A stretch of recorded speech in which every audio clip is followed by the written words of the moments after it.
ఏమిటి ఇంద్రదేవా? ఈ జ్వాలాగ్ని ఈ స్వర్గాన్నే దహించేలా ఉంది.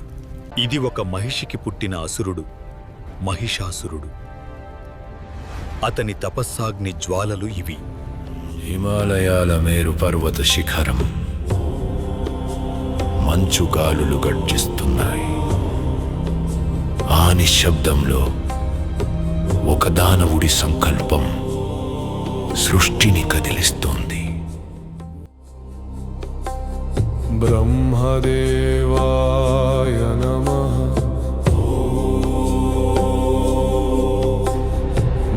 ఘోరమైన తపస్సు మొదలుపెట్టాడు.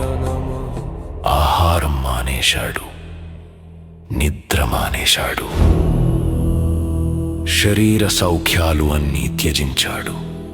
10,000 సంవత్సరాలు ఒక్క స్థితిలో అచంచల ధ్యానం. బ్రహ్మదేవునిపై మాత్రమే మనస్సు నిలిపి కాలం గడుస్తూ ఉంది.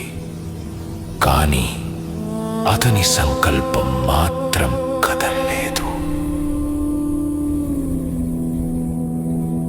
ఒక దశకు వచ్చాక ఒక్క కాలు మాత్రమే భూమిని తాకుతూ మిగిలిన శరీరం గాలిలో నిలిచింది.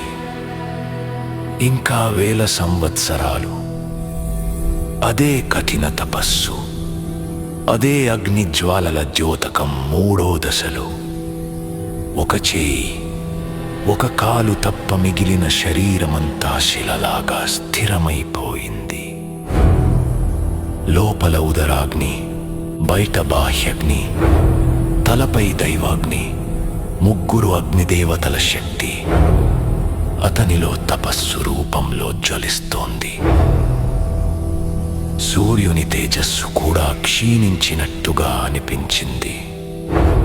పర్వతం కంపించింది, భూమి వణికింది, దేవతల హృదయాల్లో భయం మొలకెత్తింది.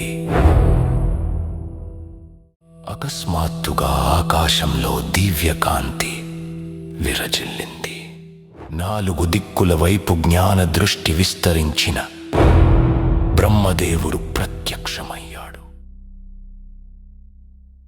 వత్స మహిషాసురా, కళ్ళు తెరువు. నీ ఘోర తపస్సుకి మెచ్చాను. నీకేం వరం కావాలో కోరుకో. పితామహ, సృష్టికర్తవైన నీకు వందనాలు.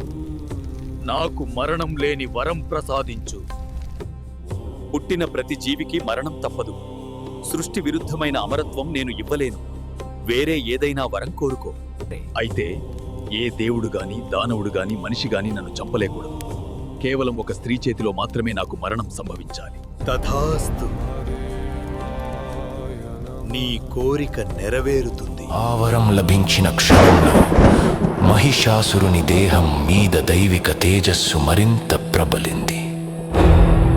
అతని అహంకారం ఆకాశాన్నంటింది. దేవలోకాలు వణికిపోయాయి. ఈ వరంతో నేను అమరుడిని కాను. ఈ అఖండ లోకానికి నేనే మృత్యువయ్యాను. ఇంద్రదేవా, ఈ సింహాసనం నాదే. కాని ఆ రోజున అతడు గ్రహించలేని ఒక సత్యం ఉంది. అతనికి లభించిన అదే వరం ఒకరోజు దుర్గాదేవి ఖడ్గానికి మార్గం వేసే శాపంగా మారబోతోంది.